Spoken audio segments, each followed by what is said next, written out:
Hi, this is Chandan and you all guys are welcome in the student room. आज का topic है the union budget 2022। कुछ दिन पहले ही इंडियन बजट आया है, तो पहले हम देखेंगे बजट क्या होता है। कि सर हमारे घर पे जब भी मम्मी पापा या तो कोई भी घर पे कोई भी जो बड़े आदमी होते हैं, तो महीने में एक बार क्या करते हैं ना, लिस्ट बनाते हैं। लिस्ट बना के क्या करते हैं ना, क्या खरीदना है घर पे, क्या मार्केटिंग करना है, शॉपिंग करने के लिए भी जाते हैं तो भी एक लिस्ट बनाते हैं घर पे। उस लिस्ट के हिसाब से खरीदी किया जाता है घर पे।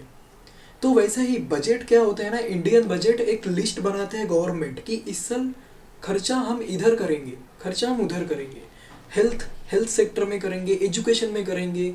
देन ये खर्चा चलाने के लिए कितना टैक्स लेना पड़ेगा जनता से, आम आदमी से, तो ये सारे देखा जाता है, ये सारे कैलकुलेट किया जाता है। बजट का एक लिस्ट बनाया जाता है इसके द्वारा। ओके, तो पहली बात तो हम बजट पढ़ रहे हैं कि ये कोई मैं पॉलिटिकल वे से नहीं बता रहा हूँ। एज ए आम आदमी, एक आम आदमी हूँ, इंडिया का नागरिक हूँ, तो मेरा भी हक बनता है बजट को लेकर। तो इसलिए मैं बजट डिस्कशन कर रहा हूँ एंड आप लोग के साथ डिस्कशन करना चाहता था, इसलिए कर रहा हूँ। ओके, तो देखते हैं बजट का। पहले हम हाईलाइट ऑफ बजट देख लेते हैं। 2022 का हाईलाइट्स क्या है बजट का, कि India's economic growth estimated at 9.2% in the current financial year. Current financial year में 9.2% इंडियाज इकोनॉमिक ग्रोथ को एस्टिमेट किया गया है। 9.2%, जो काफ़ी अच्छा है। देखते हैं, वो तो साल खत्म होने के बाद ही पता चलेगा। Then capital expenditure stepped up 35.4% to ₹7.5 lakh crore in this current financial year. And financial year 2020-23 total expenditure seen at ₹40 lakh crore. 40 lakh crore का एक्सपेंडिचर है इस साल। 40 लाख करोड़। अब 40 लाख करोड़ कौन से हिस्से में एलोकेट किया गया है देखते हैं। 40 लाख करोड़ को 41% जाएगा स्कीम एक्सपेंडिचर में। 16.24 लाख करोड़ इतना पैसा जाएगा स्कीम एक्सपेंडिचर में। जो भी स्कीम्स है, स्कीम्स बनाया गया है गवर्नमेंट के द्वारा, वो स्कीम्स को पूरे करने के लिए उस स्कीम्स के एक्सपेंडिचर में जाएगा 41%। देन आता है transfer, establishment and other expenses. Transfer है, एस्टेब्लिशमेंट है, उसको छोड़ के भी जो भी अदर एक्सपेंसेस हैं उसमें जाएगा 23.21 लाख करोड़ रुपीस, लगभग 59%। ओके, देन आता है fiscal deficit. Sir fiscal deficit क्या होता है? फिस्कल डिफिसिट है ना total expenditure minus total revenue. जो भी आपका एक्सपेंडिचर है वहां से रेवेन्यू माइनस कर दो, आ जाता है आपका fiscal deficit. Excluding borrowing, borrowing को छोड़ के। बोरोइंग मतलब आप गवर्नमेंट ने किसी के पास से लोन लिया है, वो लोन को छोड़ के, लोन को छोड़ो, जो भी आपका एक्सपेंडिचर है वहां से जो भी आपका रिसिप्ट है, दोनों की जो डिफरेंस है वही आपका फिस्कल डिफिसिट है। समझा? तो ड्यूरिंग फर्स्ट वेव, जब 2020 में, मतलब 2020 में जब फर्स्ट वेव आया था, तो हमारी इंडिया का जो फिस्कल डिफिसिट था काफ़ी बढ़ गया था। 9.3% ऑफ द जीडीपी का 9.3% हो गया था फिस्कल डिफिसिट, क्योंकि लॉकडाउन हो गया था, इमरजेंसी लॉकडाउन किया था, कुछ बहुत सारे हुआ था जिसके वजह से फिस्कल डिफिसिट काफ़ी बढ़ गया था। ओके, देन आता है सर आफ्टर 2021 में इसको रिड्यूस करके हम 6.5% किया। जो भी हमारी फिस्कल डिफिसिट था वो 2021 में 6.5% हुआ। एंड दिस ईयर 2022 की जो टारगेट रखा गया फिस्कल डिफिसिट का, वो 5%, जो काफ़ी अच्छा है। गवर्नमेंट ने जो चीज़ किया है काफ़ी अच्छा है, टारगेट रखा गया है। अब देखते हैं कि क्या होता है। ओके, देन ट्रांसपोर्ट में, ट्रांसपोर्ट का खर्चा था 2021-22 में, 21-22 में ट्रांसपोर्ट के लिए 2,33,083 करोड़ रुपए, 2,33,083 करोड़ रुपए का बजट था लास्ट ईयर ट्रांसपोर्ट के लिए। अभी इस साल रखा गया है 3,51,851 करोड़, 3,51,851 करोड़ रुपीस इस साल रखा गया है। जो 2,33,083 करोड़ को बढ़ा के 3,51,851 करोड़ किया गया है, जो काफ़ी अच्छा चीज़ है। मतलब गवर्नमेंट देखा जाए तो इंफ्रास्ट्रक्चर पर ध्यान दिया है इस बजट में। आम आदमी के लिए कुछ नहीं है, पर इंफ्रास्ट्रक्चर पर ध्यान दिया। ट्रांसपोर्ट बढ़ेगा तो क्या होगा ना, जैसे आप सोचिए, आप मुंबई में हो, लद्दाख में आपकी कोई शॉप्स है मुंबई में, और लद्दाख में कोई पर्सन बैठा हुआ है, लद्दाख से आपको ऑर्डर आया कि भाई ये प्रोडक्ट मेरे को चाहिए, जाते आते उनके पास 5 दिन 6 दिन 1 हफ्ता टाइम लग जाता है। ट्रांसपोर्टेशन अगर अच्छा होता है तो वो बंदा लद्दाख में बैठ बैठ के आप इधर से पार्सल करोगे, उसके पास 1 दिन में पहुंच जाएगा वो प्रोडक्ट। तो इसलिए ट्रांसपोर्टेशन में बहुत ज़्यादा ध्यान दिया गया है, और ट्रांसपोर्टेशन अच्छा होगा तो टाइम बचेगा, और कीमती समय आज के डेट में सबसे ज़्यादा कीमती चीज़ है टाइम, समय। तो काफ़ी अच्छा चीज़ गया है, इसका बजट बढ़ा के 3,51,851 करोड़ किया गया है। देन आता है अर्बन डेवलपमेंट। अर्बन मतलब ना टाउन, सिटी, सिटी और टाउन का जो डेवलपमेंट है, सिटी और टाउन को डेवलप करने के लिए लास्ट ईयर 54,581 करोड़ का बजट रखा गया था लास्ट ईयर। आपके सिटी अगर डेवलप नहीं हुआ तो आप बिल्कुल बोल सकते हो, ठीक है, मैं मज़ा कर रहा हूँ।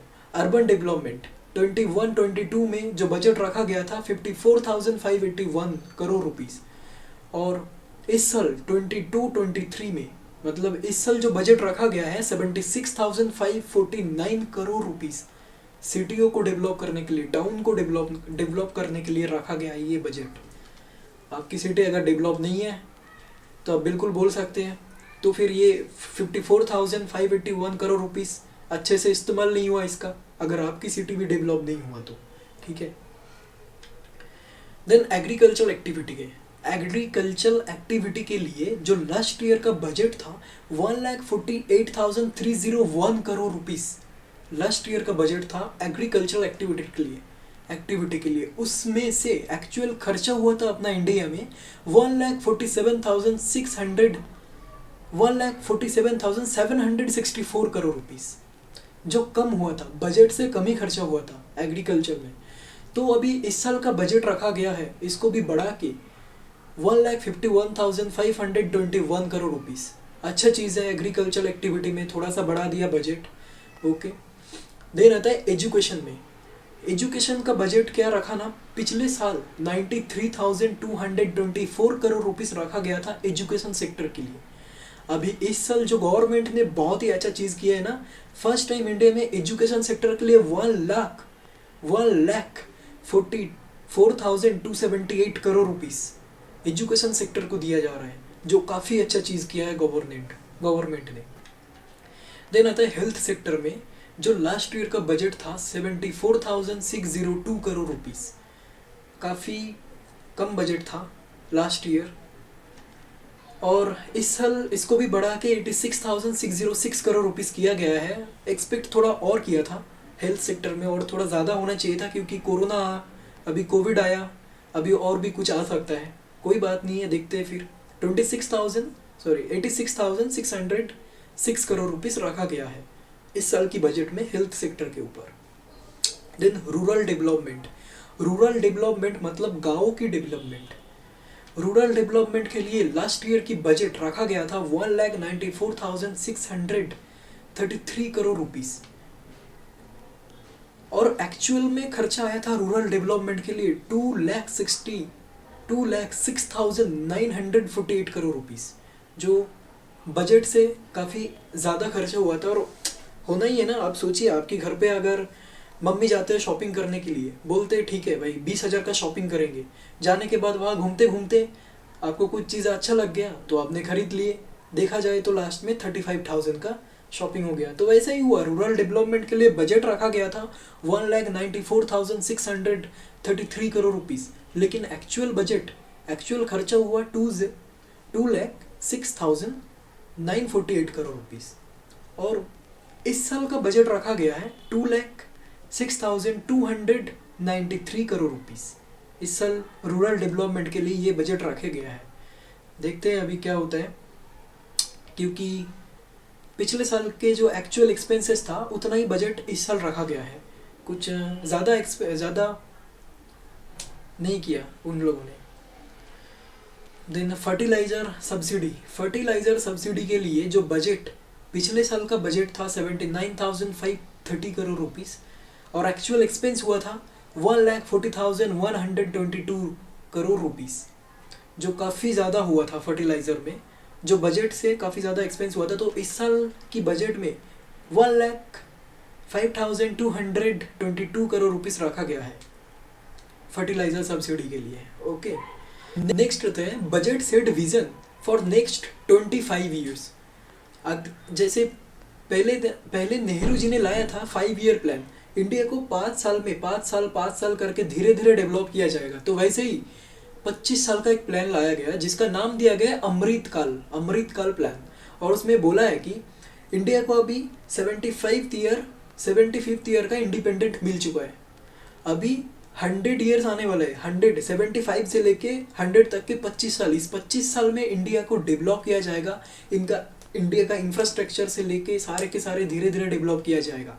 ओके, तो वही विजन रखा गया है। अब देखते कि क्या होता है, क्योंकि जिंदा तो रहेंगे भाई 25 साल तक के। तो budget has been envision for Amritkaal, जिसका नाम अमृतकाल रखा गया है, and from 75 to 100 years of independence.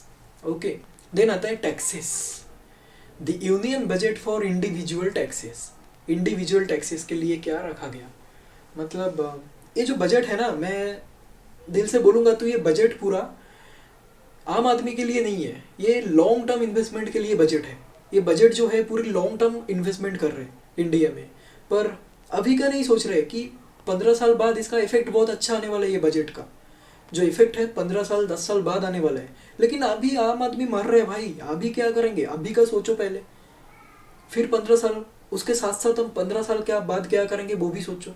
लेकिन बजट में आम आदमी का कोई फ़ायदा नहीं है। अभी देखते हैं अभी आगे क्या है।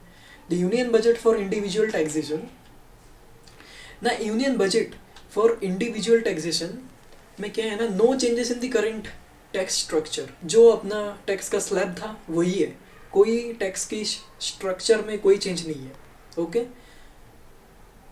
2.5 लाख तक के टैक्स फ्री, 5 लाख तक के वही रिबेट, वही मिलेगा आपको। कोई टैक्स की स्ट्रक्चर में चेंज नहीं है। तो सैलरीड क्लास लोग बहुत डिसअपॉइंटेड हो गए। सैलरीड क्लास के लिए कुछ नहीं है अभी, बहुत ही ज़्यादा डिसअपॉइंटेड है, कोई बात नहीं है। तो जैसे अब देखिए ना, ये निर्मला सीतारमन जी लेके जा रहे जो बड़े बड़े इंडस्ट्रियलिस्ट को, उनको फ्लाइट से लेके जा रहे उड़ा के, और सैलरीड क्लास डिसअपॉइंटेड हो रहे हैं। गरीबों को क्या है, गरीब को सब्सिडी मिल जाएगा, देन अमीर को मिल जाएगा आपका रिबेट मिल जाएगा, लेकिन सैलरीड क्लास को, मतलब मिडिल क्लास को क्या मिलेगा, ठुल्लू, मिडिल क्लास को कुछ नहीं मिलेगा। ठीक है, तो digital asset holder digital asset holder क्या है, आगे देखते बजट का कि डिजिटल एसेट होल्डर ना वो है जो डिजिटल एसेट होल्ड करते हैं, उसको बोला जाता है digital asset holder.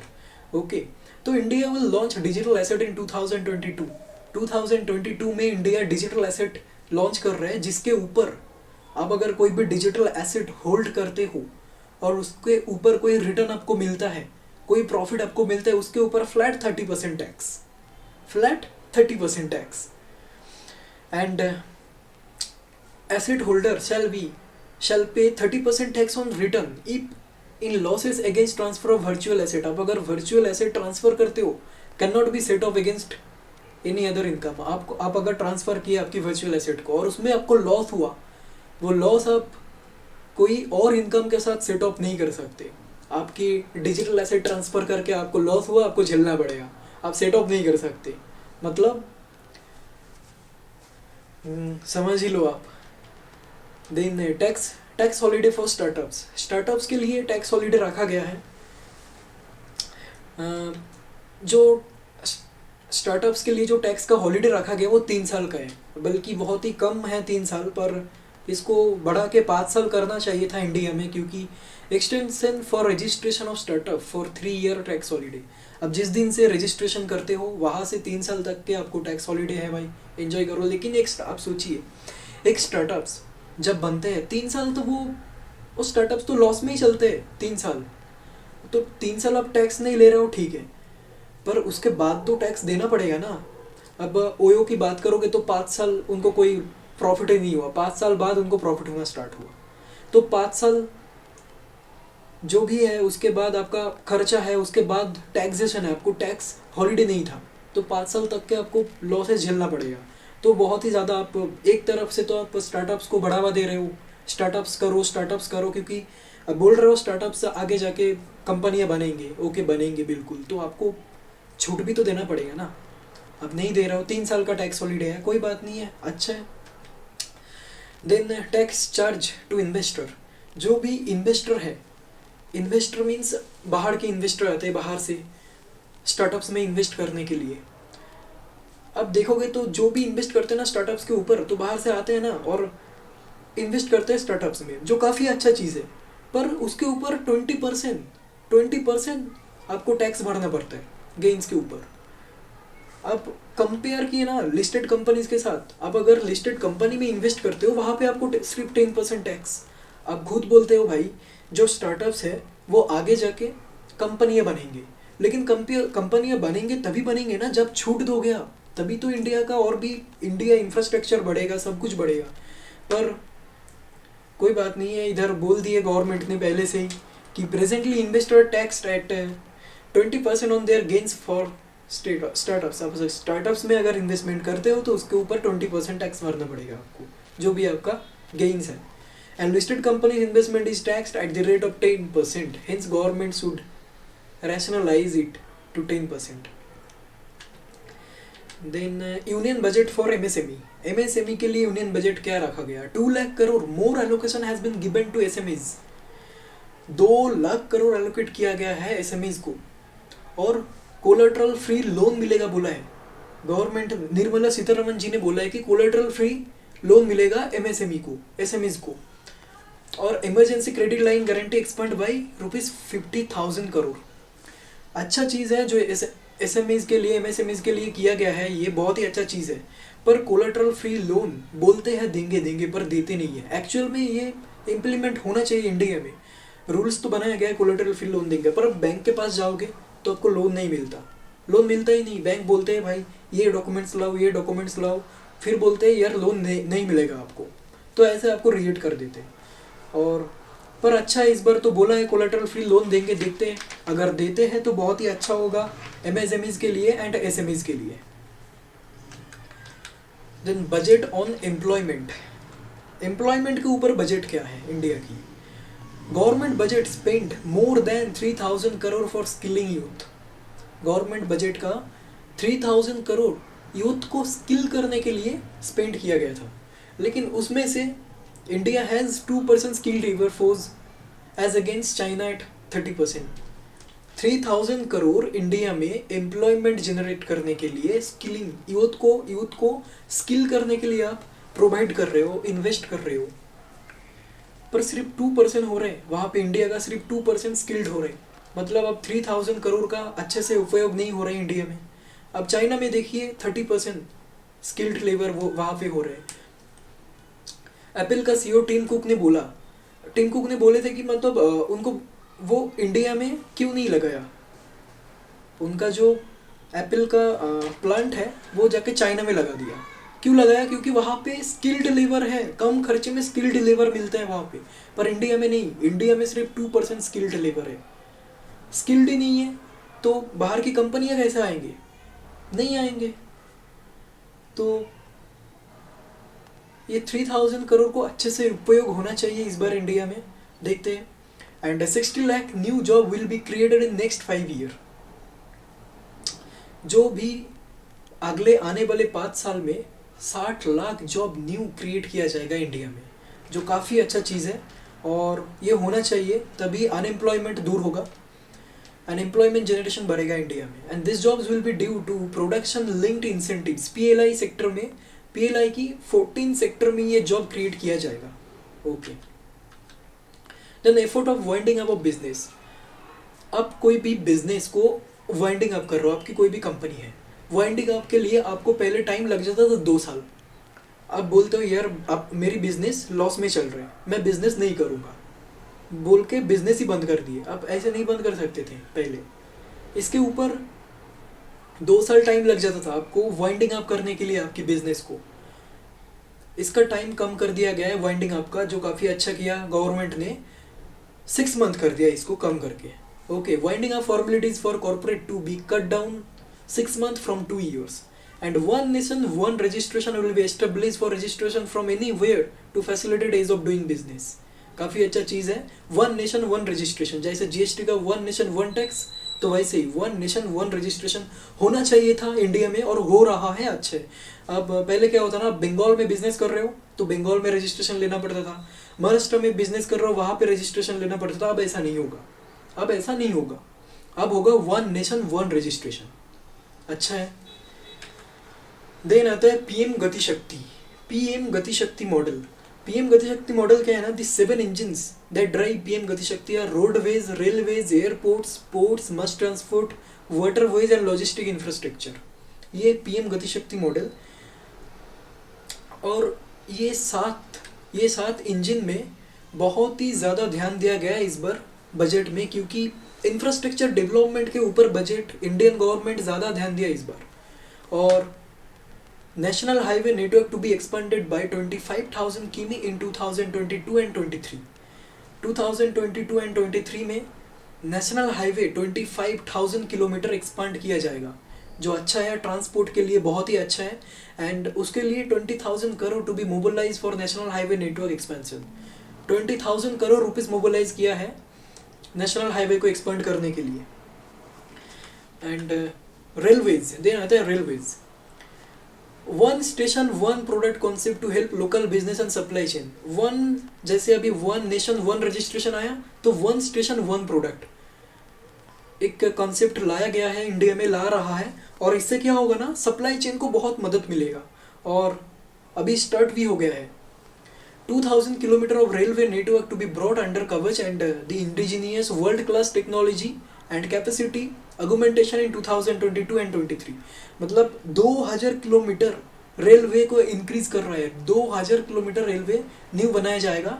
And 400 new generation Vande Bharat train to be manufactured during the next 3 years.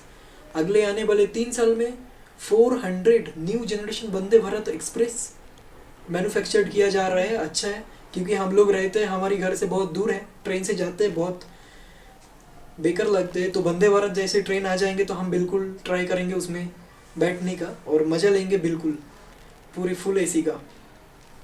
Then आता है 100 PM Gatishakti cargo terminal for multi model logistic to be develop during the next 3 year. अगले आने वाले 3 साल में 100 टर्मिनल, कार्गो टर्मिनल बनाया जाएगा, जो बहुत ही अच्छा है, और इसका ज़रूरत था इंडिया में और बन रहे, तभी ट्रांसपोर्टेशन में इजी होगा। एंड रेलवे को भी बहुत ही फ़ायदा होगा इससे, एंड देश को भी बिल्कुल फ़ायदा होगा।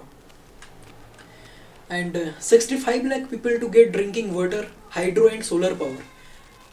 65 लाख लोगों को ड्रिंकिंग वाटर मिलेगा, हाइड्रो मिलेगा एंड सोलर पावर भी मिलेगा, हाइड्रो सोलर पावर भी मिलेगा। 5 river interlinking project by investing 44,605 crore rupees in 9.05 lakh hectare. जो 5 नदियों को एक साथ इंटरलिंक करेंगे, बहुत ही अच्छा प्रोजेक्ट है ये, और इसके वजह से इंडियन की जो किसाने हैं, जो फार्मर्स हैं, उनको बहुत हेल्प होगा। पानी नहीं मिलता था पहले, जिधर उनके ज़मीन था वहाँ से लेके, जिधर उनके खेत थे वहाँ से लेके 7-8 किलोमीटर दूर, उससे भी ज़्यादा, 7-8 किलोमीटर नहीं, कम से कम 20-30 किलोमीटर दूर रिवर होता था। तो वहाँ से अगर एक रिवर बन जाता है, इंटरलिंकिंग रिवर हो जाता है, तो उनको पानी की समस्या मिट जाएगा। बहुत ही अच्छा चीज़ है ये। India plans 100 cargo terminal in 3 years.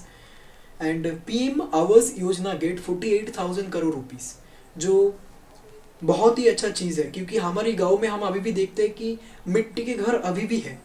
उनको कम से कम तो पीएम आवास योजना से 48,000 करोड़ में से कुछ फंड मिलेगा, और उनको भी घर मिलेगा, और अच्छा है। 48,000 करोड़ इनमें प्रोवाइड किया गया है, जिनमें से करीब 80 लाख लोगों को घर देंगे पीएम आवास योजना के द्वारा, बोला गया है। देखेंगे बिल्कुल कितने लोग को मिलता है और कितने लोग को नहीं मिलता है, वो लास्ट ईयर को पता चलेगा। एंड एग्रीकल्चर में 2.37 lakh crore rupees direct payment to 1.63 crore farmers for procurement of wheat and paddy. And chemical free natural farming to be promoted throughout the country. Chemical free natural farming कर रहे हैं, जो best है India के लिए। मतलब natural farming के ऊपर ध्यान दिया गया है, नेचुरल चीज़ के ऊपर। केमिकल फ्री होगा तो अच्छा ही होगा हमारे इंडिया में।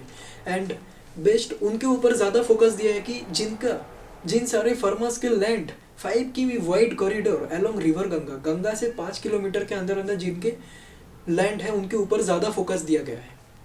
एंड किसान ड्रोन्स, पहले क्या होता था ना हमारे इंडिया में, पहले नहीं भाई अभी भी होता है, वही होता है। हमारे वहाँ पे अगर कोई भी किसान को उनके खेत में कीटनाशक प्रयोग करना है तो जैसे व्हीट या तो पैडी उगा रहे हैं, वहाँ पे आके कीटनाशक प्रयोग करना है। कोई भी फसल खेत के अंदर जाके कीटनाशक प्रयोग करना पड़ता था। अगर खेत के नीचे कोई भी सांप बैठा रहा, सांप स्नेक बैठा रहा और काट दिया तो वहीं पे डेथ। उनके फैमिली का क्या होगा, किसान मर गया वहीं पे। तो ये सारे चीज़ों अगर ना हो, इसके वजह से एक योजना लाया गया है इंडिया में, किसान ड्रोन। इसके आने से क्या होगा ना, आप ड्रोन की मदद से आपको आपके खेत में घुसने की ज़रूरत नहीं है। आप बाहर रह के ड्रोन के मदद से आप कीटनाशक प्रयोग करोगे इंडिया में, इंडिया के खेतों में। ओके, तो काफ़ी अच्छा चीज़ किया गया है ये, और सक्सेसफुल होना चाहिए। एंड पर हमारे इंडिया में जो हमारी वहाँ पे मतलब गांव में जो भी किसान है वो लोग तो इनको यूज़ नहीं कर सकते था क्योंकि ये अफोर्डेबल नहीं है, बहुत ही प्राइस तो होगा ही शायद, देख के लग रहा है ये ड्रोन्स के। Then budget on education, education के ऊपर बहुत ही अच्छा बजट लाया गया है इस बार, और मैं तालियां मारूंगा क्योंकि एजुकेशन के ऊपर इंडिया इतना कुछ कर रहा है। पहली बार बजट में 1 लाख करोड़ रुपए एलोकेट किया गया है एजुकेशन सेक्टर को।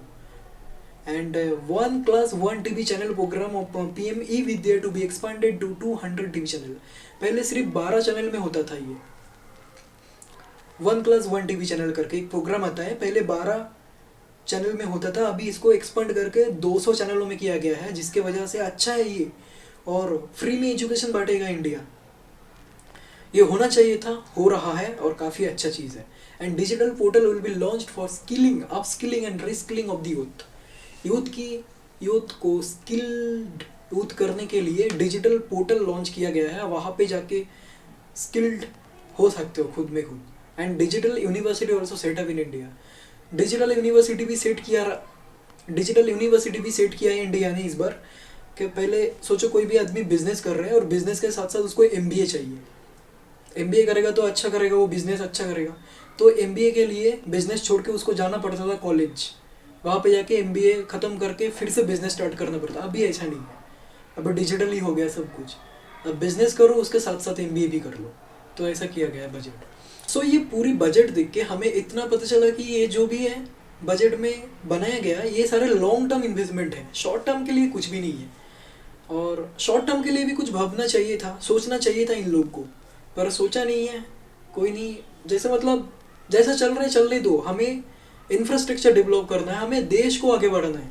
ये लोग मीन्स ये गवर्नमेंट सोचे हैं ऐसा कि देश को आगे बढ़ाएंगे, इंफ्रास्ट्रक्चर डेवलप होगा तो ऑब्वियसली इंडिया में बिजनेस सेटअप होगा, तो धीरे धीरे करेंगे, मतलब देश आगे बढ़ेगा, इतना ही सोचा है। पर देश के जनता जो भी गांव में हमको खाना नहीं मिल रहा, कोई खाने का पैसा नहीं मिल रहा, मस्टर्ड ऑयल का प्राइस इंक्रीज़ हो रहा है, सारे चीज़ जो भी है सारे चीज़ का प्राइस से धीरे धीरे इंक्रीज़ हो रहे हैं, तो इसके ऊपर कोई भी ध्यान नहीं है। पर लॉन्ग टर्म इन्वेस्टमेंट है जिसकी वजह से अभी कोई फ़ायदा नहीं होगा, पर 10 से 15 साल बाद इसका इम्पैक्ट ज़रूर पड़ेगा इंडिया में, और बहुत ही अच्छा इम्पैक्ट होगा, आशा करता हूँ इतना।